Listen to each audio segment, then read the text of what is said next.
అందరికీ నమస్కారం. అష్టచిరంజీవులు అంటే ఎవరో ఈ వీడియోలో మనం తెలుసుకుందాం. దానికంటే ముందు అసలు చిరంజీవి అంటే ఎవరు?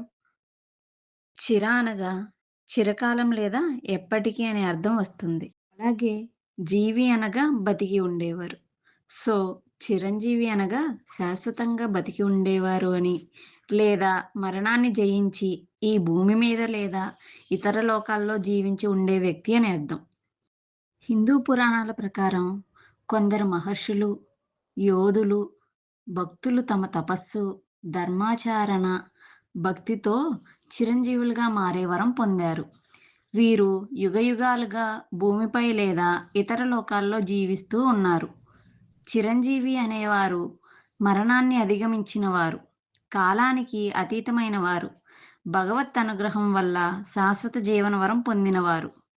హిందూ పురాణాల ప్రకారం హనుమంతుడు, విభీషణుడు, పరశురాముడు, అశ్వత్థాముడు, కృపాచార్యుడు, బలిచక్రవర్తి, వేదవ్యాసుడు, మార్కండేయ మహర్షి ఈ 8 మంది అష్టచిరంజీవులని పిలువబడతారు. వీరిని ప్రతిరోజు స్మరించిన వారికి ఆరోగ్యం, ఆయుష్షు, శాంతి, ధనధాన్య సంపత్తి లభిస్తాయని పురాణాలు చెబుతున్నాయి.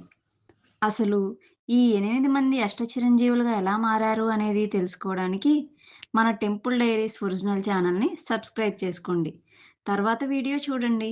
Stay tuned. సబ్స్క్రైబ్ చేశారా? వావ్! థాంక్ యూ అండి.